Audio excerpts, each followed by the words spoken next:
Hopefully it stays. um, Hello ladies. I wanted to come on here early and do my live as I pregnancy brain. Did not realize that I have another place to be at 5 o'clock today. So I deeply apologize, and that is why I'm on here so early. I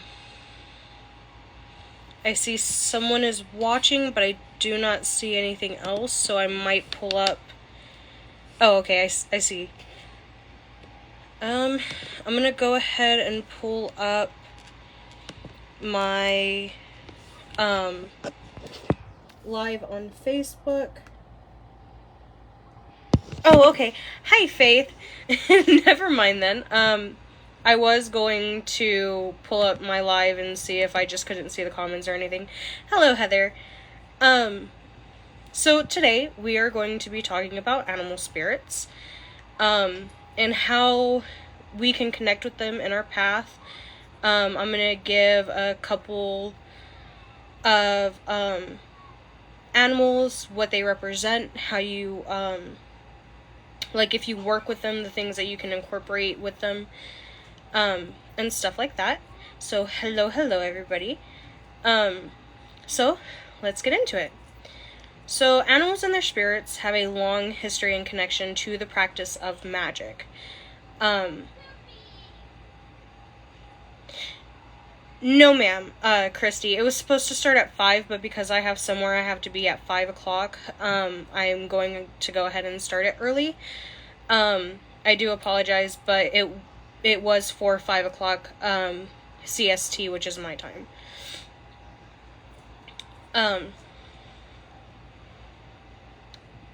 But, no,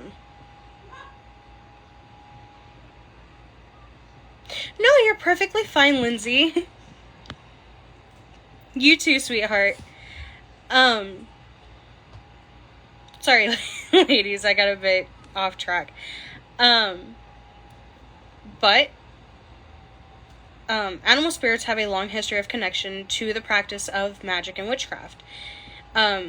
They appear in a lot of the witchcraft lore in a miraculous amount of ways.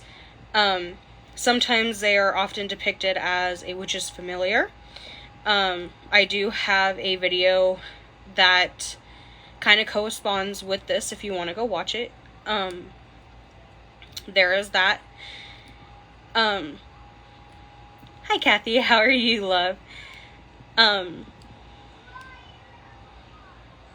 But they are often depicted as the spirit assuming the form of an animal as well. The devil also appears in such witch stories, offering pacts, as we all know, of power in shape of a hound, a goat, or a crow. The animals can serve both as omens and symbols of power. They are formidable allies through their practitioner of magic, and can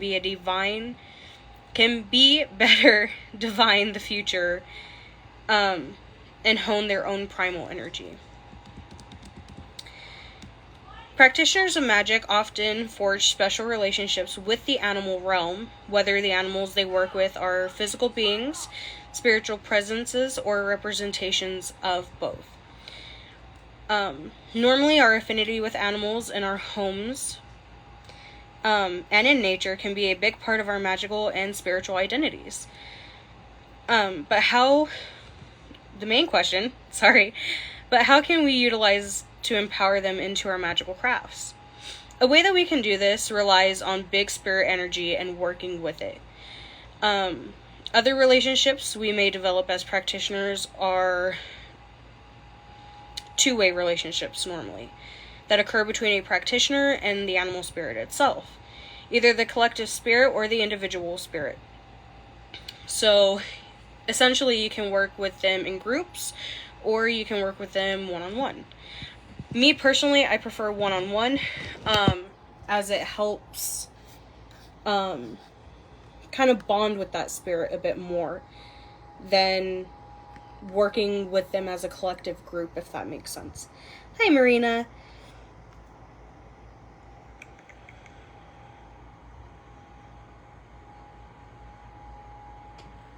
Sorry, ladies, I'm just adjusting my notes. Okay.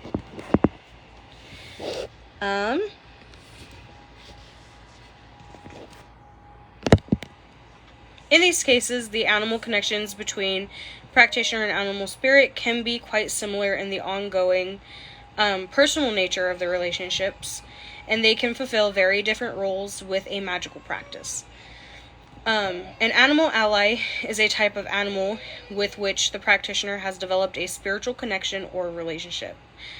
Like animal archetypes, animal allies are typically based in the collective rather than being any one particular animal.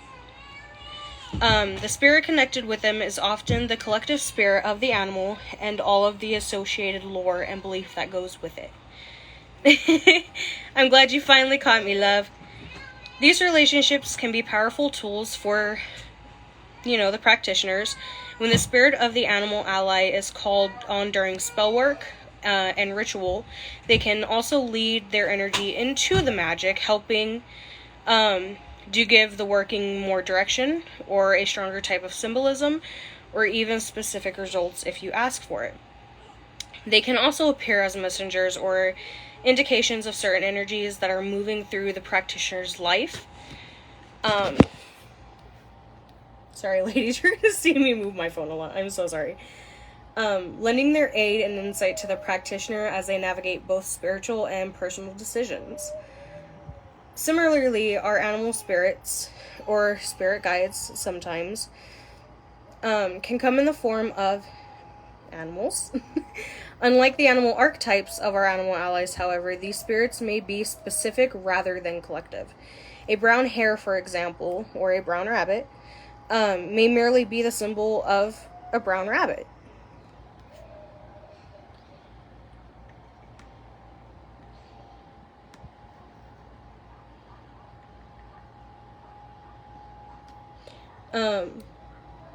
In the case of the archetype or ally, whereas a spirit may guide you and be more specific than just the brown rabbit with a name. In both cases, there are a number of reasons that this spirit assumes the shape of an animal that it does. No, you're perfectly fine, Ronnie. It may choose to appear in the form of an animal in which some have significance to the practitioner's magical tradition or personality or identity, or even their cultural background and religious lore. Sorry. It may also take the shape of an animal which is associated with the traits of the practitioner, to better understand or lean into or unlock within themselves. Some relationships that we can build with our animal associates that we build an animal and normally a concept, a type of person or a set of traits or anything can really fall into those animal spirits as well. Here the animal acts as the archetype that helps us to better understand those. Again, I'm so sorry. I'm so sorry, ladies.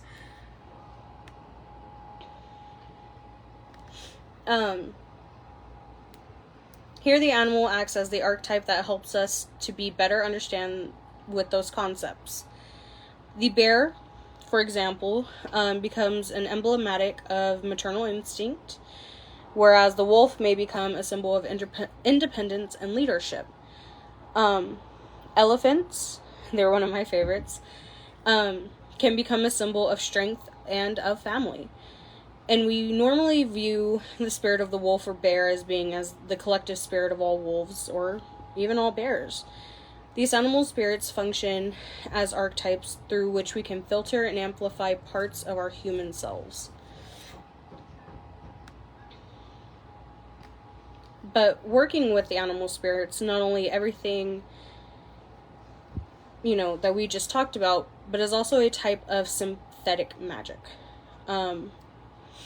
And not only that, but it's normally a type of magic that's really associated heavily with shamanism, and as well as Native American Native Americans, due to the fact of they often ask for the assistance of their animal spirits, who act as a guardian, for example, to the shaman while they partake of their journey to the spirit world. Animal spirits are used to bring more power into one's magic. The use of animal spirits is a form in which the witch or shaman was believed to take on a certain characteristics of those animals. So, spirit guides are often associated with animal spirits. There aren't really many things that differentiate between the two. It could go really either way, but normally they are the same thing. I hope that makes sense. But when it comes to familiars, on the other hand, familiars and the difference between animal guides or animal spirits are that familiars take on a heavier blow when it comes to working in magic. I did go over that in my familiar live. But a lot of the time, if you say that there is a real heavy hex on you, and you are working with your familiar will take the impact blow of that hex before it reaches you, and most often, those familiars die. A lot of the time, normally animal spirits or animal guides, they can often help you within your working, but they will not particularly take the heavier hit of the side of magic, if that makes sense. I hope that makes sense. Hello, love. How are you? I hope that answers your question, love.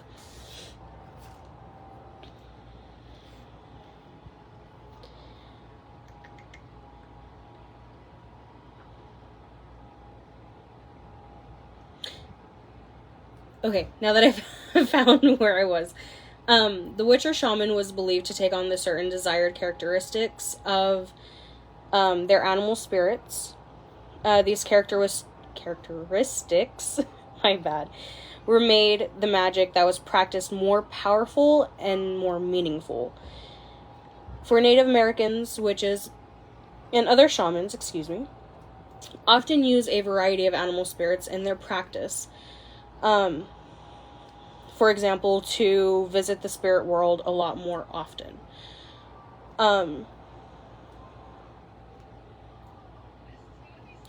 So, with that being said, Heather, I have actually come across many shamans. There are actually 12 here in the city in which I live in, which is why I bring them up in this particular live, is because I actually was associating with a lot of them to get a better grasp on this type of concept, due to the particular factor of I've known them since I started my magical journey, and they are a lot wiser than I am. So that is why they're being brought up a lot in this live. And you are right, they normally do not live in America, but you are seeing more and more of them these days. So a lot of my research was me conversating with them and getting a better understanding and a better grasp. That way I can explain it to you guys. I hope that makes sense. And not only that, but my uncle actually lives on the reserves, and he is a medicine man of his own, and so a lot of the things that I'm saying also correspond with his teachings to me. My uncle is very spiritual when it comes to things like that, so I will normally take research by word of mouth on things like this, then I will go and do my own research. Oh, no, you're good, love. But yeah, I got what you were saying. That's why I went ahead and explained it. Native Americans, witches, and other shamans use a variety of animal spirits in their practice of shamanism in order to visit the spirit world more often. The animal spirits are also commonly mixed with, again, animal familiars, but not all the time, due to them taking the heavier blow of the magic. It is also said and was believed that witches and wizards were believed to be able to temporarily remove their soul from their body to store it in their animal familiar. The most common and magically powerful animal familiars associated with the witches were thought to be cats, rabbits, serpents, foxes, and toads. Maybe that's why I'm so associated with foxes. The more common attributes were associated with these animal spirits, such as if you worked with a fox, you were more cunning, you were more sly, you were more mysterious in a type of way. Things like that. So normally when they would work with these animal spirits, they would choose the animal spirits that they would want to work with according to the characteristics that basically illuminate your magic. Or you may choose to work with the animals that you feel a special affinity towards. Like, for example, I prefer foxes and elephants. But some of you may prefer rabbits, or you guys may prefer whales or something like that. Yeah, that's kind of what it feels like to work with animal spirits. Because you kind of take on the characteristics of those while you work your magic. And things like that. So, some of the animals that I have a list of your normal animals, and then I have some magical animals that I'm going to go through. So, the bear. Bears are associated with astral travel, change, healing, primal power, solitude, and transformation. The bumblebee is with chastity, immortality, industry, purity, rebirth, secret wisdom, and spirit. The boar is courage, direction, leadership, strength, and warrior. The butterfly, as we all know, is metamorphosis, rebirth, and soul. Hi, Gina. How are you, love? The cat, as Marina just brought up, the cat has guardianship, magic, mystery, protection, reincarnation, sensuality, and wisdom. The coyote can represent illumination, insight, intelligence. It can be a prankster. It could even be associated with shape-shifting and stealth. For the crow, they are associated with boldness, cunningness, divination. They are mainly associated with omens, prophecies, shape-shifting, swiftness, thief, and trickery. The deer is gentleness, grace, healing, independence, innocence, kindness, love, nobility, pride, psychic powers, purification, sensitivity, strength, and swiftness. The dolphin is associated with balance, change, freedom, harmony, truth, and wisdom. A dragonfly is associated with change, grace, power of light, swiftness, and truth. A eagle is clear vision, courage, creation, healing, intelligence, renewal, spiritual power, swiftness, strength, and wisdom. A fox is cleverness, cunning, intelligence, invisibility, persistence, protection, provider, shapeshifter, slyness, stealth, swiftness, and wisdom as well. A frog or a toad is associated with cleansing, faith, fertility, healing, magic, medicine, miracles, sensitivity, shamanism, and transformation. A goat is represented with fertility, independence, power, preserver, protection, sexuality, and virality. Or viral. I'm so sorry, ladies. Virality. A goose is associated with fertility, fidelity, innocence, luck, parenthood, and vigilance. A hare or a rabbit is associated with alertness, balance, humility, fertility, nurturing, rebirth, rejuvenation, and resurrection. A horse, sorry, I'm just scrolling down. A horse is associated with astral travel, endurance, freedom, grace, journey, magical ability, movement, power, stamina, strength, travel, and vitality. A owl is associated with freedom, healing, insight. It's also associated with omens, patience, shape-shifting, truth, and watchfulness.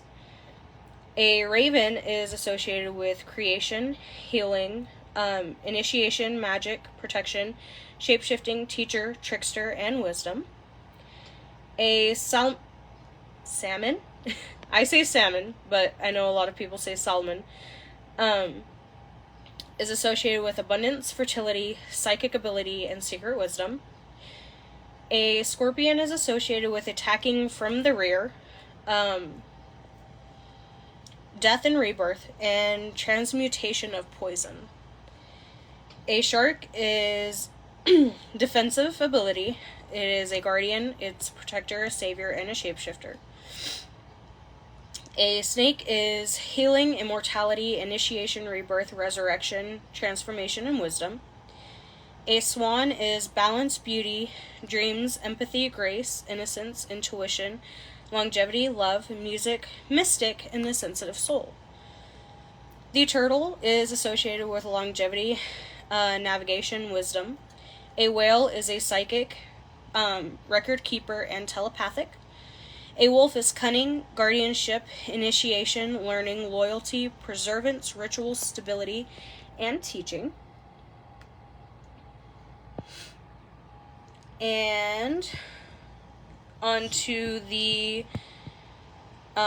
mythical animal spirits. You can use them to help you guide yourself to the darker aspects of your magical workings. They can be invoked to help with banishing spells, or to help prevent an attack from evil entities, or to send an evil spell back to its sender. So I'm going to go over those, and then ways you can connect with them. So, if I pronounce some of these wrong, I do seriously apologize, especially the first one. I want to say it's a basilisk. I've always had a hard time pronouncing that word, so I do apologize. But they are an ancient mythological creature, said to be the king of serpents, possessing the lethal breath and gaze that could turn anyone into a stone. The centaur, part human and part horse, is a healer and a teacher. A chimera is a monster of Greek mythology, part lion, part goat, part serpent, which breathes flames, can give you elusive delusion, fantasy, figment of imagination. The dragon, they are known for their ancient powers, enlightenment, intelligence, and protection. The gargoyle dissolves negativity and is a protector of light and is a silent guardian. The griffin, which is the head and wings of an eagle, legs and tail of a lion. The griffin represents daringness and physical protection and revenge. The hydra is a water serpent of Greek mythology with many heads. When one of the heads is cut off, two more will grow back. Therefore, the hydra represents immortality. The minotaur, which is the head of the bull and body of a man, represents arrogance, isolation, strength, strong will, and vanity. The Pegasus, the horse with wings, represents astral travel, boundaries, emotion, humility, and inspiration and protection. The phoenix, which I believe is the last one that I have on here, yep, is rebirth, regeneration, reincarnation, renewal, and spiritual growth. Ways that you can incorporate any of these into your practice. If there is a particular animal that is significant to you or to your family or to your culture, your faith, or whatever may you, surround yourself with its imagery. Use them as your, for example, for the modern ages, you can use them as your cell phone or your desktop wallpaper. I know I do this sometimes whenever I see a good one. I will buy postcards, especially if I can't visit my uncle in the reserves. I will buy a postcard when I see them, and hold on to them and incorporate that into my practice as well. You could even paint them yourself and ways that you depict them. Or you could find a charm or a bracelet or a necklace. My necklace is a elephant. And I have many fox charms everywhere in my room. So, that's another way that you can do them. You can also try out an animal-themed tarot or oracle deck. If you're looking to bring them into your divination practices. You can try incorporating them into your practice if you already use animal-themed tarot and oracle decks.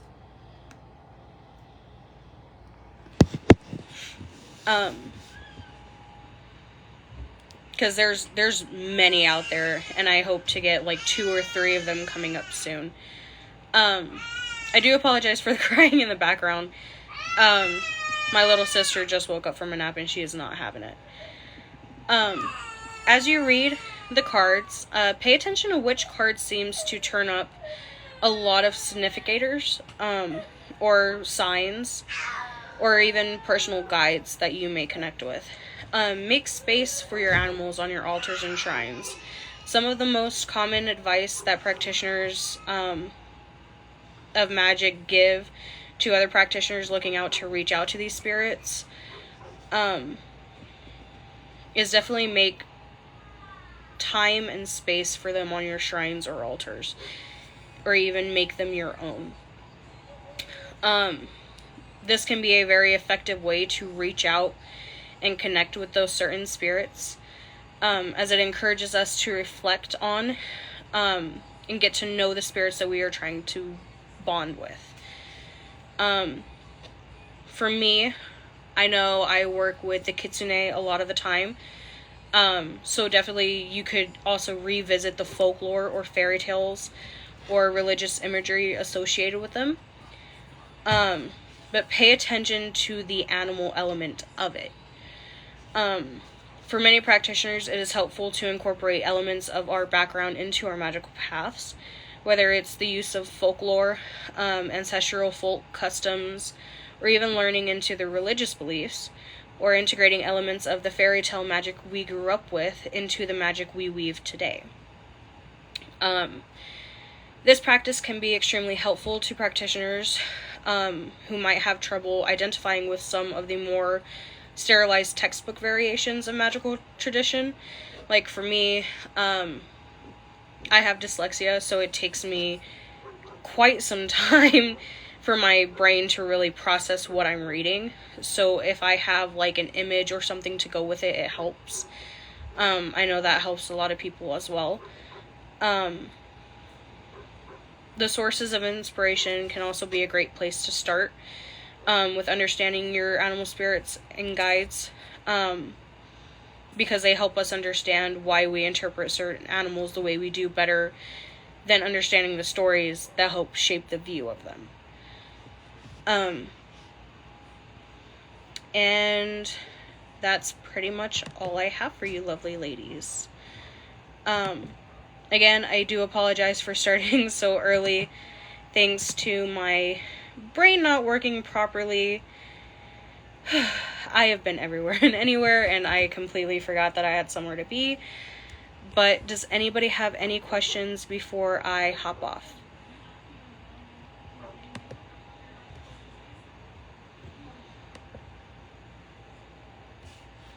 I will give it a couple of minutes, and then if I don't see your questions before I pop off, I will definitely answer them in comments as well. I'm not seeing any, but if you... Oh, you're perfectly fine, Levin, no problem. If you have any questions, please feel free to ask. Again, I will be out of the groups until further notice, only because I am dealing with having coming into my motherhood in a little less than 12 days. So just be courteous if I don't get back to you in enough time. But definitely, if you have questions, please feel free to ask me. And I bid you lovely ladies a wonderful evening.